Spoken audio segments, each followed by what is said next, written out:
The massive council chamber of the Galactic Alliance hung like a jeweled pendant in space, its crystalline walls reflecting the light of 3 nearby suns. Inside, representatives from 200 species argued in rising voices. Fear filled the air like a thick fog. "The Dominion has taken 3 more systems," shouted Representative Wells of the Blue Star Worlds, his 4 arms waving in agitation. "Their fleets grow larger with each passing day." The Grand Council's emergency session had been running for 6 hours straight. Holographic displays showed the unstoppable advance of the Dominion Empire's massive fleets. Red arrows pushed deeper and deeper into Alliance space, leaving conquered worlds in their wake. First speaker Lord Reed slammed his ceremonial staff against the floor. The sound echoed through the chamber, bringing temporary quiet. "We need solutions, not more reports of our failures," he said, his voice carrying the weight of leadership. "Does anyone have anything useful to offer?" From the back of the chamber, a figure stood up. Admiral James Roberts of Earth wore the simple blue uniform of the Human Space Command. Unlike the elaborate robes and ceremonial armor of other representatives, his clothing spoke of function over form. He waited patiently to be recognized. "The human wishes to speak," announced Lord Reed, unable to keep a note of dismissal from his voice. Earth was, after all, one of the newest members of the Alliance. "Earth offers its fleet to help defend against the Dominion," Roberts said simply. His voice was calm and steady. For a moment, silence filled the chamber, then laughter erupted. Nervous, mocking laughter that bounced off the crystal walls. "Your fleet?" asked General Dox of the Steel Empire, his metallic scales clicking as he turned. "How many ships can Earth provide?" 50, perhaps 60. Roberts nodded. 50 ships, ready to deploy immediately. The laughter grew louder. Even Lord Reed smiled behind his hand. The Dominion was attacking with thousands of warships, each one larger than a small moon. The entire Alliance fleet, combined from all member worlds, barely held them back with 5,000 ships. "Admiral Roberts," said General Dox, his voice dripping with amusement, "my people's smallest scout ships are 4 times the size of your largest vessels. What exactly do you think 50 tiny human ships will accomplish?" Roberts remained standing, his posture relaxed. "We request permission to defend the Arcturus system," he said, pointing to a star system near the front lines. "The Dominion will strike there next. Let us prove our worth." Representative Wells snorted. "The Arcturus system has 3 inhabited worlds and 2 major space stations. We have 500 ships defending it, and we expect to need more. What could your tiny fleet possibly add to that defense?" In the middle of the chamber, Ambassador Thomas Gray watched the exchange with interest. He had worked with humans for years as Earth's official representative to the Alliance. Unlike the others, he noticed something important: the small smile playing at the corners of Admiral Roberts' mouth. Lord Reed raised his staff again, calling for order. "Admiral Roberts, while we appreciate Earth's offer, surely you understand that 50 small ships would be better used in support roles, away from the front lines." "No," Roberts replied firmly. "We will defend Arcturus, or we will withdraw our offer entirely." Mutters of anger filled the chamber. The human had the nerve to make demands. Several representatives stood up, ready to shout their objections. But Ambassador Gray surprised everyone by speaking first. "I support Earth's request," he said clearly. "Let them defend Arcturus. What do we have to lose?" The chamber erupted in argument again. Eventually, Lord Reed called for a vote. The result was closer than anyone expected, with Earth's request passing by a narrow margin. Many voted yes simply because they thought it would teach the humans a needed lesson in humility. As the session ended, Ambassador Gray approached Admiral Roberts. "I noticed your smile earlier," he said quietly. "You're hiding something, aren't you?" Roberts looked at the ambassador, his eyes twinkling with amusement. "Let's just say that size isn't everything in space warfare. The Dominion is about to learn that lesson the hard way." As they walked out of the chamber together, The mocking laughter of the council still echoed behind them. But Roberts kept smiling, knowing that very soon, that laughter would turn to amazement. The tiny human fleet was about to change everything. The Arcturus system sparkled against the black of space, its 3 suns casting multiple shadows across the gathered Alliance fleet. 500 massive warships floated in defensive formation, their metal hulls gleaming like small moons. Captain Maria Wilson stood on the bridge of the Earth-ship Swift Thunder, watching the Alliance vessels through the main viewport. Her ship, like all human vessels, looked tiny compared to the giants around them. The Swift Thunder was barely a quarter the size of the smallest Alliance warship. "They're laughing at us again," said First Officer Jack Porter, pointing to the incoming messages on his screen.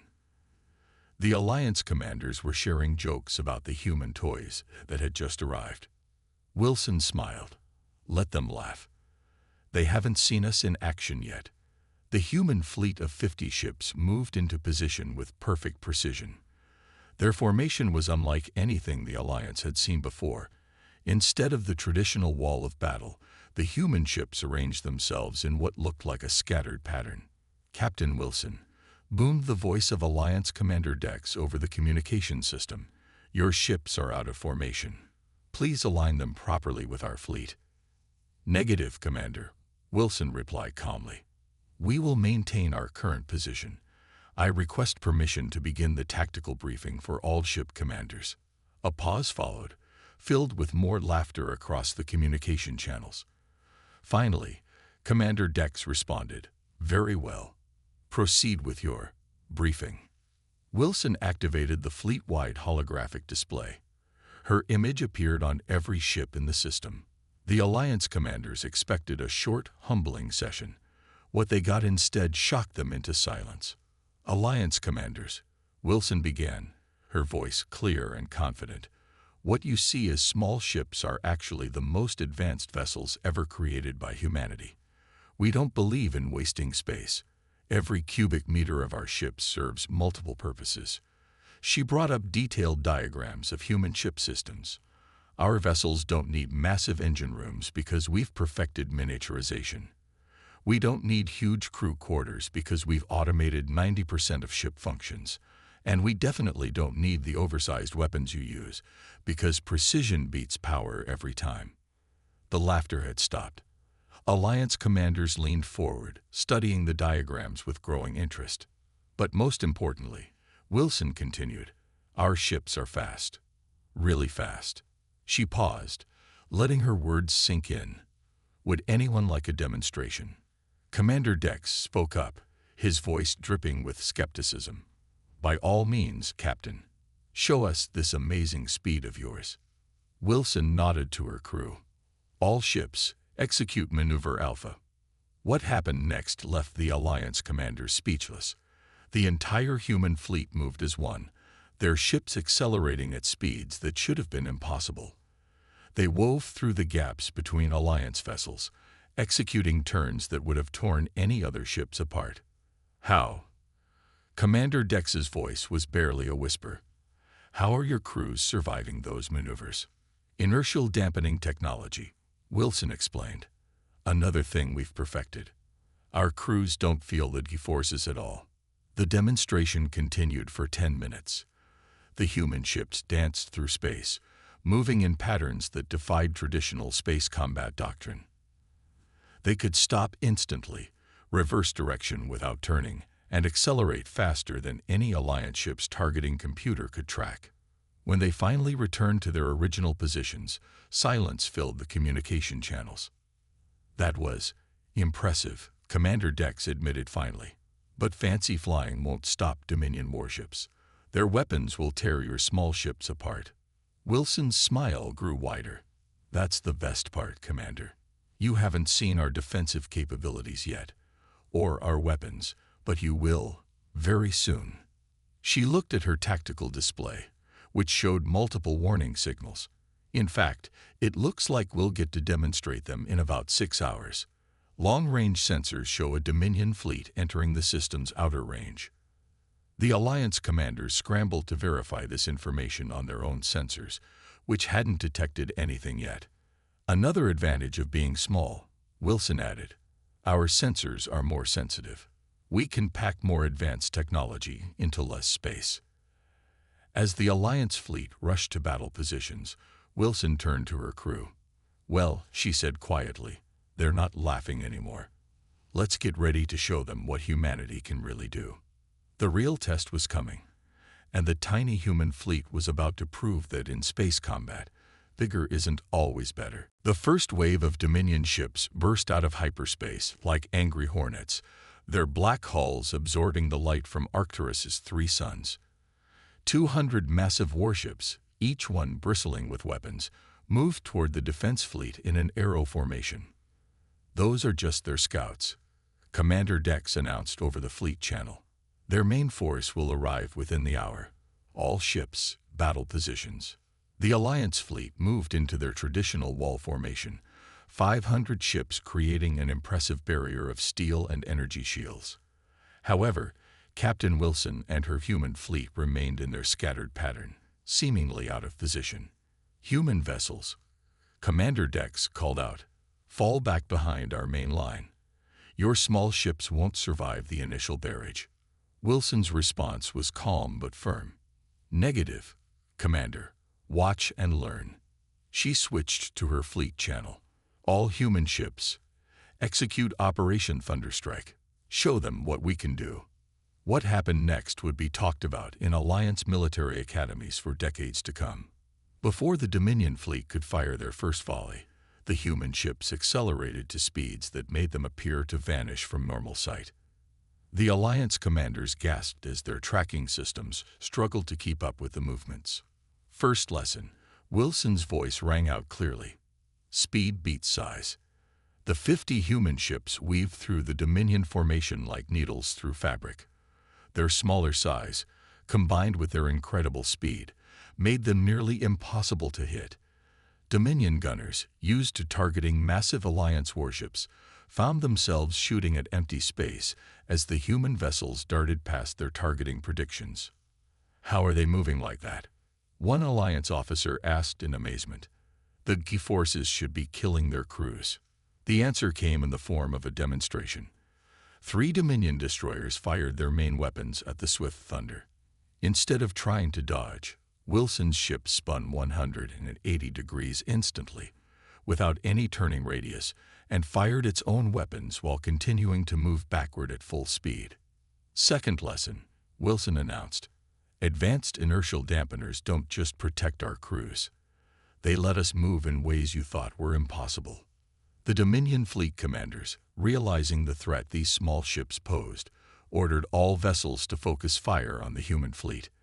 Energy beams and plasma torpedoes filled space, creating a deadly web of fire that no ship should have been able to survive. But the human ships weren't trying to survive it. They were dancing through it. Third lesson, Wilson said, as her ship dove between 2 Dominion cruisers. Our eye-targeting systems don't just help us shoot. They calculate safe paths through enemy fire in real time. The Swift Thunder's weapons might have been small, but they struck with surgical precision. Instead of trying to overwhelm the Dominion ships' shields with massive energy barrages, the human weapons targeted specific weak points, disrupting shield generators and weapon systems with pinpoint accuracy.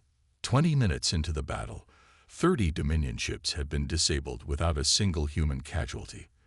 The Alliance commanders watched in stunned silence as their tiny allies systematically dismantled ships 10 times their size.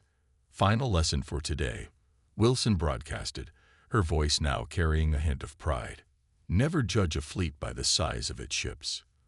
The remaining Dominion scouts began to retreat, their formation broken, their confidence shattered. But before they could escape, Wilson had one more surprise to share. All human ships, activate gravity nets. Invisible fields of focused gravitational energy spread out from the human vessels, catching the retreating Dominion ships like flies in a spider's web.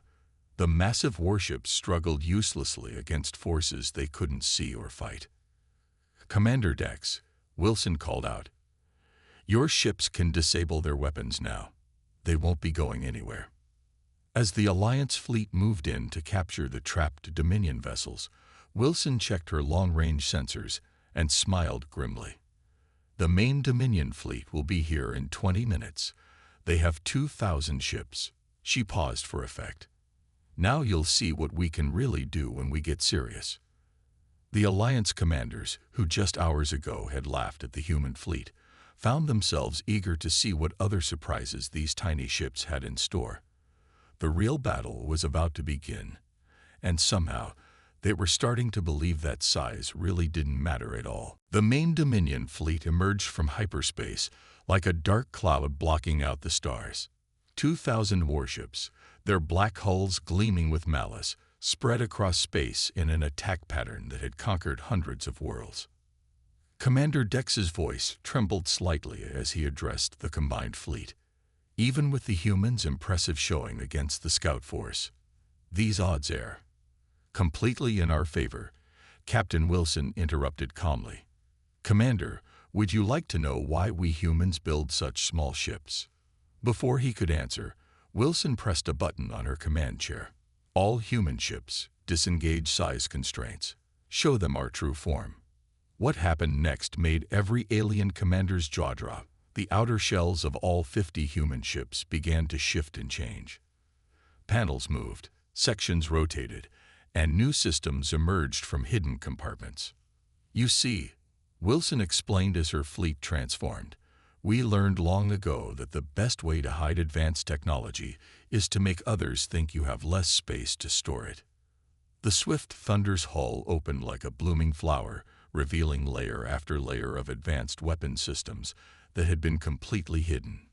Point defense turrets, each smaller than a human fist, but more powerful than anything the Alliance had, emerged by the hundreds. Our ships aren't small because we can't build bigger ones, Wilson continued. They're small because every cubic centimeter contains technology hundreds of years ahead of anything you've seen. As if to demonstrate her point, the approaching Dominion fleet launched their first volley. 10,000 missiles streaking across space like angry stars. Watch this, Wilson said simply. All ships, activate point defense grid. The space around the human fleet lit up with tiny flashes of light. Each human ship tracked and destroyed incoming missiles with perfect precision. Not a single projectile got through their defense screen. How? Commander Dex demanded. Those turrets are too small to. Size doesn't determine power, Wilson explained. Our smallest turret contains an AI more advanced than your entire ship's computer system. Each one can track and target 1,000 objects simultaneously. The Dominion fleet, realizing their missiles were useless, switched to energy weapons. Massive beams of destructive power lanced out across space. Wilson smiled. All ships, demonstrate our shield technology. The incoming beams struck what looked like thin air around the human vessels and shattered into harmless sparkles of light. Quantum field manipulation, Wilson said. We don't need massive shield generators. Our entire hull is the generator, at the atomic level. An alien commander's voice broke in. But that's impossible. The power requirements alone would be impossible with your technology, Wilson finished. But we solved the power problem centuries ago. Would you like to see? She nodded to her weapons officer. Every human ship fired a single shot from their main weapons. Tiny points of light that seemed pathetically small compared to the massive energy beams of the Dominion ships. But when those tiny points of light hit their targets, entire sections of Dominion ships simply ceased to exist, carved away with surgical precision. Concentrated quantum beams, Wilson explained. They ignore shields completely and convert matter directly to energy. Very efficient, very clean. The Dominion fleet, for the first time in their history of conquest, hesitated. Their massive ships, which had always relied on overwhelming force and size, suddenly seemed clumsy and primitive in comparison. And the best part, Wilson added, a hint of satisfaction in her voice. We haven't even shown you our most advanced systems yet. That comes next. She turned to her crew. All ships prepare for Phase 2.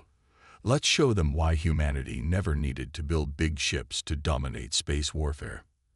As the human fleet began their next transformation, the Alliance commanders watched in awe. They had laughed at these ships just hours ago. Now they were seeing the truth. Humanity hadn't built a small fleet because they had to. They had built it this way because, to them, bigger ships would have been a step backward. The real demonstration of human technological superiority was about to begin. Phase 2 initiation in 3, 2, 1. Captain Wilson's voice was steady as she gave the command that would change space warfare forever. All ships execute split protocol. The already transformed human vessels began to change again. This time, however, they didn't just reveal hidden weapons. They began to separate into smaller ships. Impossible. Commander Dex gasped as he watched the swift thunder split into 5 distinct vessels, each one fully armed and operational. All around it, the rest of the human fleet was doing the same thing. Where there had been 50 ships, there were now 250. You see, Wilson explained, now speaking from the lead segment of her divided ship, we never actually had a small fleet.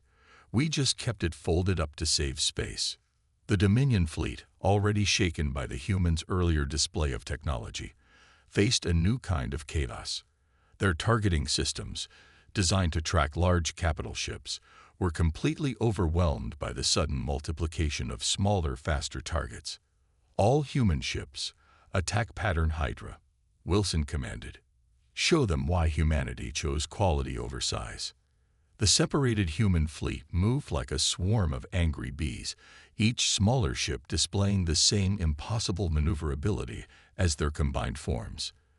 They darted between the massive Dominion warships, their quantum weapons cutting through shields and armor with surgical precision. But how do you coordinate so many ships? An Alliance commander asked in amazement. Wilson's reply was calm despite being in the middle of an intense battle maneuver. Each segment contains a quantum-linked AI. They don't need to communicate. They think as one. The Dominion fleet tried to adjust their tactics, attempting to form defensive spheres around their largest ships. But the human vessels simply flowed around these formations like water around rocks. Target their command and control centers, Wilson ordered. Standard human precision strikes. The smaller human ships demonstrated why size was truly meaningless in advanced space combat. They slipped through gaps in the Dominion defenses that larger ships could never have managed, striking at vital systems with their enhanced weapons. One of the largest Dominion dreadnoughts, a ship nearly the size of a small moon, found itself swarmed by 20 human ship segments. The massive vessel fired all its weapons, but the smaller ships simply dodged, their AIs calculating safe paths through the barrage of fire instantly. Look closely, Commander Dex, Wilson said. This is why we laugh when people call us primitive for building small ships. The 20 human vessels struck simultaneously, their quantum beams intersecting at precise points around the dreadnought. Where the beams crossed, spheres of pure energy formed, bypassing shields and armor as if they didn't exist. The mighty dreadnought, pride of the Dominion fleet, didn't explode. It simply fell apart, cut into perfectly measured sections by the coordinated strike. By the stars, Commander Dex whispered, one of your separated ships alone has more firepower than our largest vessels. Not firepower, Wilson corrected. Precision, efficiency, intelligence. Size means nothing without those. Across the battlefield, the story repeated itself. The Dominion fleet, which had conquered countless worlds through sheer size and numbers, found itself being systematically dismantled by ships they could barely see on their sensors. All ships, execute final protocol, Wilson commanded. Her voice carried a note of almost gentle warning. Commander Dex, you might want to have your fleet fall back a bit. This next part can be impressive. As the Alliance fleet hurriedly moved to a safer distance, the separated human ships began to pulse with a strange energy. Their hulls seemed to shimmer as if they were only partially in normal space. Wilson's voice carried across all channels one last time. Remember this day, everyone.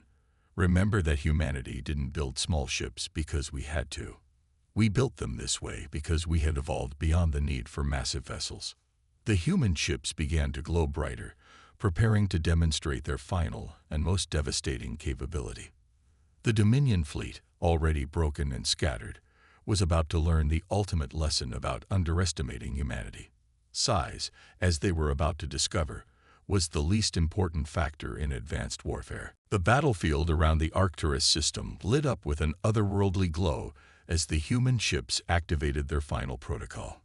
Each of the 250 separated vessels began to pulse with energy that seemed to bend the very fabric of space around them.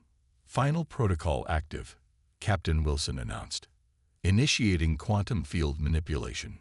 Commander Dex and the Alliance fleet watched in stunned silence as space itself began to ripple around the human ships.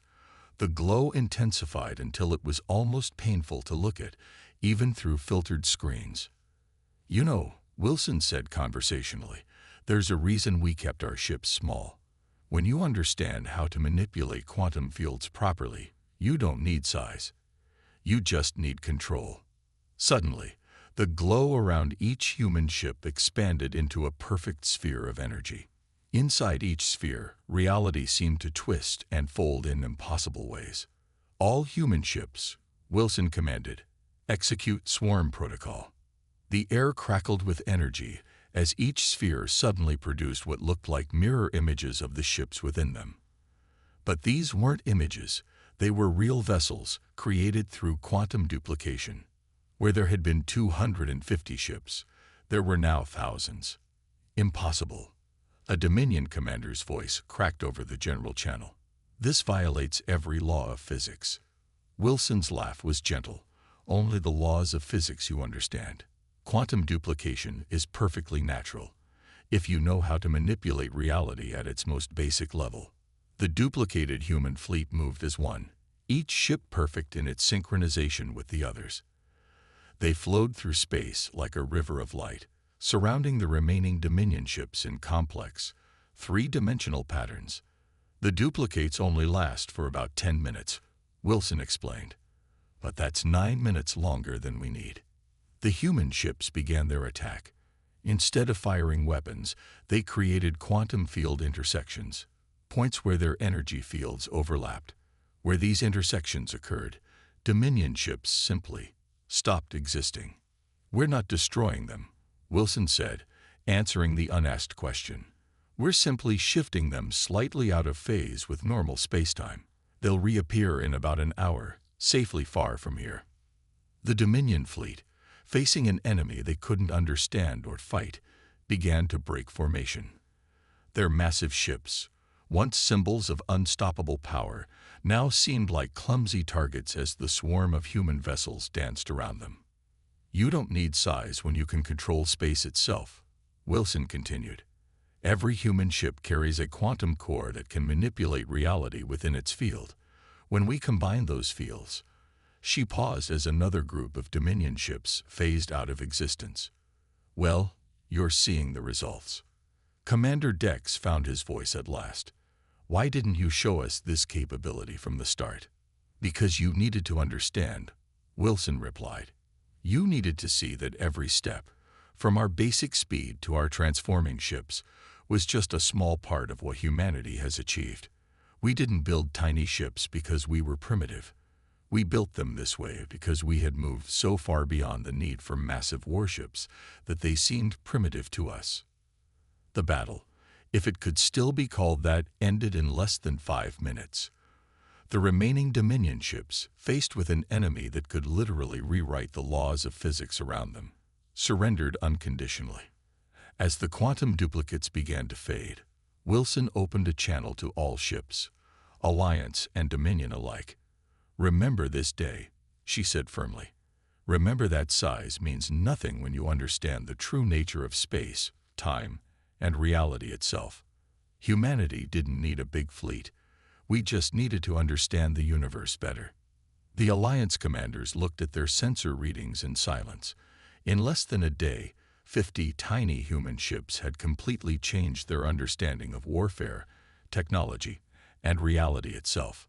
And somehow, They knew this was still just the beginning of what humanity could teach them. The Grand Council chamber of the Galactic Alliance was silent, a sharp contrast to the mocking laughter that had filled it just days before. The same representatives who had laughed at Earth's tiny fleet now sat in respectful attention as Admiral James Roberts stood at the center of the chamber. The massive holographic display showed recordings from the Battle of Arcturus. Representatives watched in amazement as the human ships transformed, separated, and eventually manipulated quantum fields to achieve what many had thought impossible. The Dominion Empire has signed a full peace treaty, Roberts announced, his voice carrying easily through the quiet chamber. All conquered territories will be returned to their rightful owners.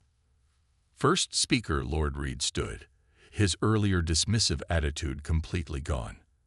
Admiral Roberts, the Alliance owes humanity a formal apology. I grievously underestimated your people. Roberts smiled that same knowing smile he had shown days earlier. There's no need for apologies. The mistake was a natural one. After all, every spacefaring race before humanity tried to make their ships bigger and more powerful. The holographic display shifted to show detailed scans of a human vessel. Captain Wilson, standing beside Roberts, began to explain.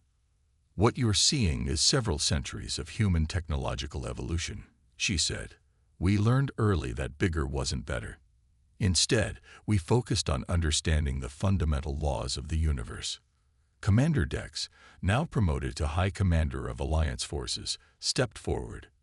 The way your ships manipulated quantum fields, it defied everything we thought we knew about physics. No, Wilson corrected gently. It only defied everything you thought you knew. The universe has always worked this way. We just learned to see it differently. Roberts gestured, and the holographic display showed the interior of a human quantum core.